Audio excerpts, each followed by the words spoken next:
अस्सलाम वालेकुम my YouTube family, welcome back to the channel and welcome to the another new vlog. क्या हाल है आपकी? उम्मीद करती हूँ खैरियत से होंगे, खुशबाश होंगे, मज़े में होंगे और अल्हम्दुलिल्लाह हम भी ठीक है। सो आज के व्लॉग में मैं करूँगी अपने फ्रिज की डीप क्लीनिंग, जो कि काफ़ी दिनों से मैंने नहीं करी है और मेरी फ्रिज बहुत ज़्यादा गंदी हो रखी है।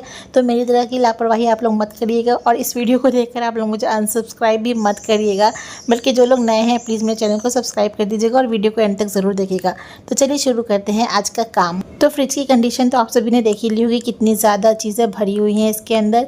पिछले कई दिनों से मैं प्लान कर रही थी कि आज फ्रिज साफ़ करना है, कल फ्रिज साफ़ करना है, लेकिन हो ही नहीं पा रहा था। और वीकेंड्स पे भी कहीं ना कहीं हम निकल जा रहे थे घूमने के लिए या फिर किसी काम से, तो उस चक्कर में वीकेंड पे भी नहीं कर पा रही थी। बट आज मैंने सोच लिया था कि मुझे किसी भी कीमत पे फ्रिज की क्लीनिंग करनी ही करनी है, चाहे जो भी हो जाए। साहिबा को मैंने कोशिश करी सुलाने की, लेकिन वो नहीं सोई और फिर उसको लेकर के ही मैंने शुरू कर दिया अपना काम। तो सबसे पहले मैं फ्रिज के पास में कोई चटाई या मैट बिछा लेती हूँ ताकि गंदगी जो है वो फर्श पे डायरेक्टली ना गिरे। और उसके बाद मैंने शुरू करी थी फ्रिज को खाली करने की प्रक्रिया। वैसे नॉर्मली मैं ना सारी चीज़ों को निकाल कर एक साथ चटाई पर रख देती हूँ, फिर मैं बैठ करके छांट लेती हूँ कि कौन सी चीज़ फेंकने वाली है, कौन सी रखने वाली है, क्या अच्छा है क्या ख़राब है। लेकिन अब इस बच्ची के साथ इस तरीके से काम करना पॉसिबल नहीं है, तो मुझे अपना काम करने का थोड़ा तरीका चेंज करना पड़ता है। तो मैं बार बार फ्रिज को खोल करके सामान निकाल रही थी, उसके बाद बंद करके फिर जा करके रख करके किचन में आ रही थी, क्योंकि इसका कोई भरोसा नहीं होता ना, ये कौन सी चीज़ उठाकर खाने पीने लग जाए। तो सारा सामान मैंने बाहर निकाल दिया था और अभी देखिए फ्रिज की कंडीशन कितनी ज़्यादा बुरी है, मतलब कितने ज़्यादा स्टेन है। नॉर्मली मैं क्या करती हूँ ना, हर 15 दिन पर या वीक पर तो थोड़ी बहुत क्लीनिंग कर देती हूँ, ताकि ज़्यादा दाग वगैरह ना लगे और टाइम भी बचे और मेरा एफर्ट्स भी ज़्यादा ना लगे। लेकिन आज तो टाइम और एफर्ट्स दोनों ज़्यादा लग गए मेरे तो यहाँ पर।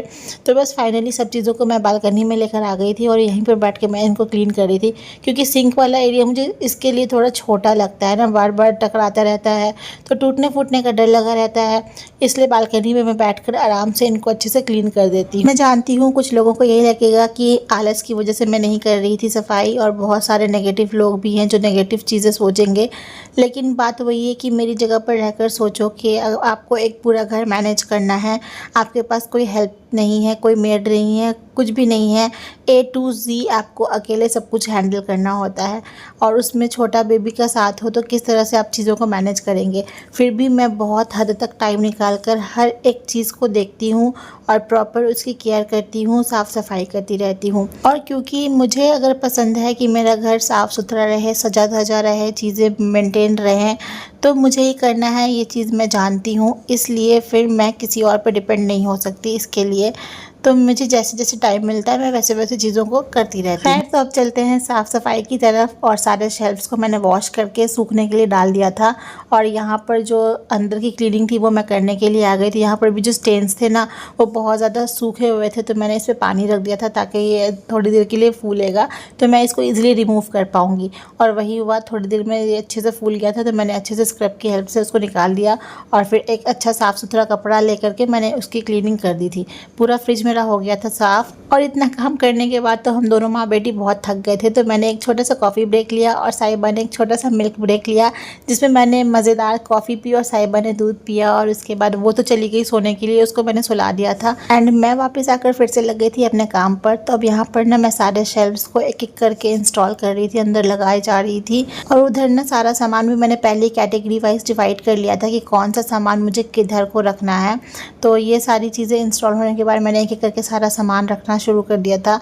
और शुक्र था कि इस टाइम पे साहिबा सो गई थी, वरना फिर से मुझे बार बार फ्रिज को खोलना पड़ता, बंद करना पड़ता, चीज़ें रखनी पड़ती। तो बस शेल्फ्स को लगाने के बाद मैं एक एक करके सारे सामान को अरेंज कर रही थी। नीचे वाले जगह पर ना मैंने सारे मेयोनीज, सॉसेज, विनेगर वगैरह रखे थे। और जो ये मिडिल वाला शेल्फ है ना जिसपे एग्स रखते हैं, उसमें मैं फ्रेश क्रीम या फिर कस्टर्ड पाउडर, कुछ पाउडर्ड स्पाइसेस वगैरह रख दिया करती हूँ, क्योंकि एग्स मैं फ्रिज में अभी नहीं डाल रही हूँ फिलहाल। तो इस तरह से ये वाला स्पेस खाली रहता है और इसका मैं ऐसे यूज़ कर लेती हूँ एनीवे। और वो जो फ्रेश रूम होता है उसमें मैं सारे चीज़ क्यूब्स, चीज़ स्लाइसेस, पनीर या फिर इस टाइप की चीज़ें रखती हूँ। और ये कुछ चॉकलेट्स हैं जो मेरे पापा लाए थे दुबई से, जिनको मैंने अभी तक रखा हुआ फ्रीज़र में। मैंने चीज़ों को बहुत संभाल के रखती हूँ। अगर कुछ गिफ्ट होता है तो उसको मैं बहुत टाइम तक रखे रहती हूँ। खाने की चीज़ें हों तो फिर भी मैं रखे रहती हूँ कि बाद में मैं आराम से खाऊंगी। तो बस जी पूरी फ्रिज हो गई सेट और एकदम चकाचक। फिर मैंने बाहर से भी इसकी क्लीनिंग कर दी थी, पूरे अच्छी तरीके से मैंने इसको पोंछ दिया था। अब डीप क्लीनिंग करिए तो पूरी अंदर बाहर सबकी करनी थी। सो बस अब इस ब्लॉग को मैं इधर ही एंड करती हूँ। आई होप आपको ब्लॉग अच्छा लगा होगा। अच्छा लगा हो तो प्लीज़ चैनल को सब्सक्राइब करिएगा, वीडियो को लाइक करके और शेयर कर दीजिएगा। अब मिलते हो आपसे नए वीडियो में, तब तक अपना बहुत सारा ख्याल रखिए, हमें दुआ में शामिल रखिएगा। अल्लाह हाफिज़।